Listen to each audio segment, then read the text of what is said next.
Hi, this is Sonnie Bailey from Fairhaven Wealth and the New Zealand Wealth and Risk blog. The purpose of this video is to share some of my own thoughts in relation to everything that's going on around the world in the context or the backdrop of the novel coronavirus and COVID-19 that's recently been announced as a pandemic. Now, I want to preface this by saying that none of these thoughts are definitive and shouldn't be treated as personalised advice. You do you. And I'm talking relatively off the cuff on the basis that done or out there is better than perfect. Now, the first thing I want to say is to remember that we need to step back and there's more to life than money. If you're worrying about your investments, then congratulations, you're probably in a better situation than most. For a lot of people, your health is your wealth and your relationships are the most important thing. Stay safe, do what you can not to get infected and to not infect others, especially those who are more vulnerable than you. Now, in the context of the coronavirus and COVID-19 and everything that's going on in the world, economically and otherwise, I'll be frank, I don't know what's going to happen. No one does. We live in a world that's incredibly complex, and every time there's some major event, there aren't just first order effects, there are second order effects, third order effects, nth order effects. The world is complex and there is a lot of interactions, and for anyone to say that they can predict or know exactly what's going to happen is folly. In the context of the coronavirus, for instance, one thing that's a bit of a relief in a way is I don't think that this is the big bad one. There could be a lot of characteristics that would make this even scarier than it currently is. In all probability, we're going to see some really bad stuff in the coming days and weeks and months, but it's not an existential threat to the human race. In the course of 6, 12, 24 months, things are likely to get better in relation to the virus. We'll start seeing antivirals, we'll start seeing vaccinations, and unfortunately, the worst will be behind us by that time. It could be a lot worse, and I don't want to sound callous, but the fact that it seems to be sparing young children and infants is something that we can take some relief from, and there are scenarios with viruses that could be substantially worse. For instance, viruses that target people with very specific genetic characteristics that are triggered by environmental factors, or a virus that has more similarities with, say, HIV or AIDS that has a very long incubation period before displaying any symptoms, but might be more transmissible than HIV.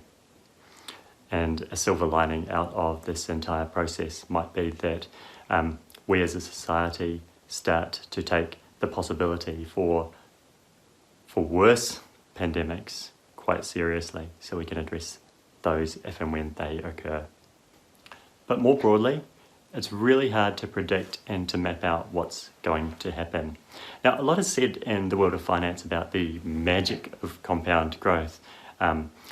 And that's terrific. Over the course of investing over a long period of time, a difference in returns of 1 or 2% can make a really profound difference because of compounding or exponential growth.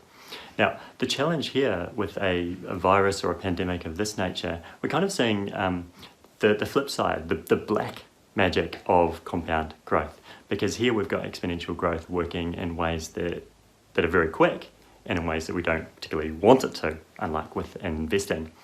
And so what we probably will find, and what some countries have already found, is that it's not some linear progression, it is exponential.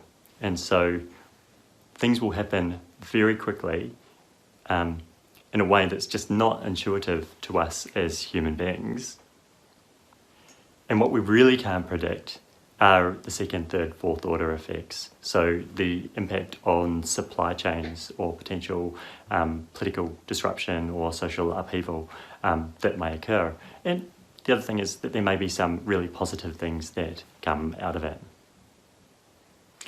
I hate to say it, but in situations of genuine uncertainty like this is probably where the world is also more vulnerable to significant shocks, what I refer to as kind of Franz Ferdinand events. Now, again, I hope and expect and I think that that's unlikely, but again, it just goes back to the fact that we just can't predict what's going to happen. Now, what you'll find is that the media, like TV and newspapers and magazines, will be very keen to bring on people who do talk in definitive terms and talk very confidently about what that's going to happen. Personally, I think that reveals more about themselves and those organisations than about what the future actually holds. I think it's valuable to just get comfortable with that uncertainty. The reality is that's the way life is. We don't know what's going to happen at a personal level, at a societal level, and that's something that we always need to factor in relation to all of our plans, big and small. There will be households and organisations, often small businesses, that are going to have trouble over this short period of time, and my heart goes out to them. Solvency is going to be a big issue, and that's going to be really challenging for those households and organisations that have to make decisions just to get cash flow, even though those decisions might not be in their best long-term interests. The corollary to that is that for those people with resources and cash flow, there are likely to be opportunities. And the reality is that a lot of those organisations are very large, publicly listed organisations. If you're invested in shares and share funds, you're probably already invested in them. They might have the cash reserves. They probably or possibly even have strategic plans in place to take advantage of situations like this. There is a group of people who are trying to make predictions about what the future holds, and they are spending a lot more time, energy and resources than you. Those people are active investment managers. Those people are responsible for tens, hundreds, billions of dollars of other people's money. And these people are smart, they're well educated, they're well resourced, and they're incentivized to do this sort of thing. They do it full time or more, and they're trying to work out what the second, third, fourth, nth order effects of everything are going to be. So they'll be making a lot of decisions about the value of shares, share market in general, and that will be driving the investment decisions they make on behalf of all of their investors. And there are lots of them. And collectively, they'll be buying and selling shares, and every time they make a decision to buy or sell or hold a particular share, they'll be making that decision on the basis of what their predictions or expectations for the future are for the share, or I guess the share market as a whole. So the value of any given share right now reflects the consensus view of all of those investment managers, smart, well-educated, well-resourced and incentivized, trying to pick out what's going to happen.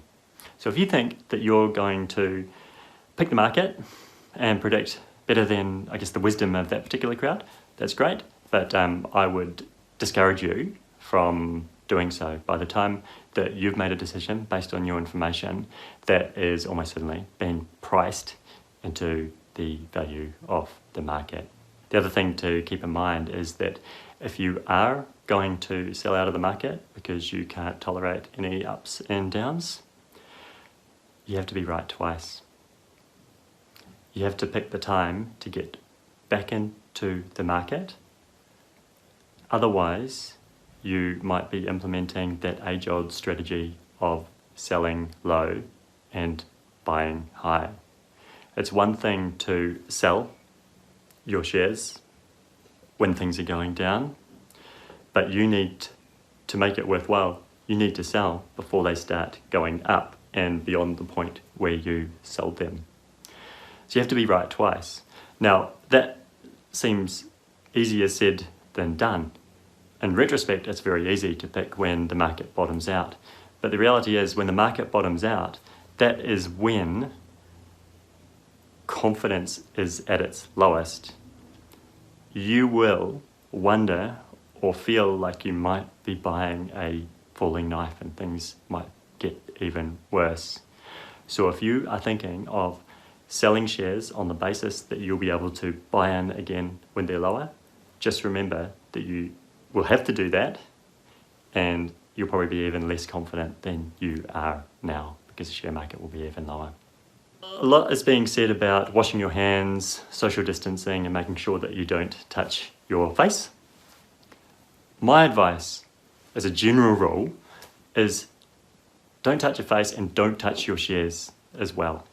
One of my core philosophies that I really try to stress to my clients, and to everyone for that matter, is that your investment plan should relate to you. Your circumstances, your needs, your objectives. You do you. Your investment plan should be suitable to you, not the next person, not to what's going on in the news or anything. It should be based on your broader circumstances, your goals, and everything that's going on in your life. So, I don't believe you should make any change to your investment plan, with a few key exceptions. If what's going on right now is going to have a direct impact on your circumstances, needs, and objectives, then it would make sense to make some changes to your plans. If you are having a solvency issue, then it might be that you'll need to redeem some of your growth-oriented investments to help you see this period through. If there's been a change in your employment situation, for better or worse, then you will need to factor that into your plan. But again, this doesn't come down to what the market is doing and what's in the newspaper. It comes down to you and your circumstances and needs and objectives. The other factor I would say is if you're feeling a lot more anxious and worried than you thought you would. When I chat with clients, I make a bold statement of fact, and I tell clients there will be periods where you will lose money, and sometimes that will be a lot.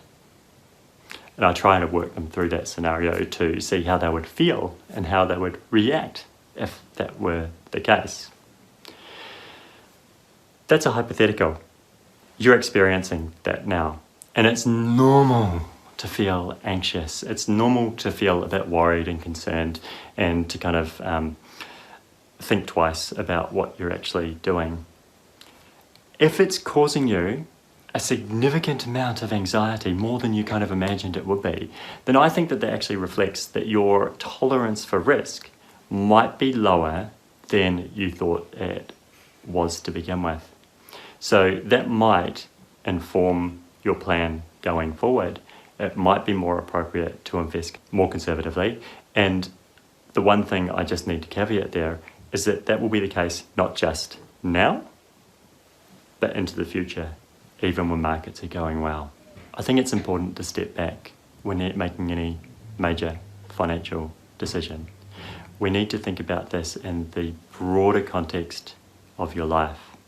The reality is that for some people, potentially, this current market downturn might represent a setback, either in terms of your investments, but possibly more important of things that directly impact you, like your work or the business that you're involved with.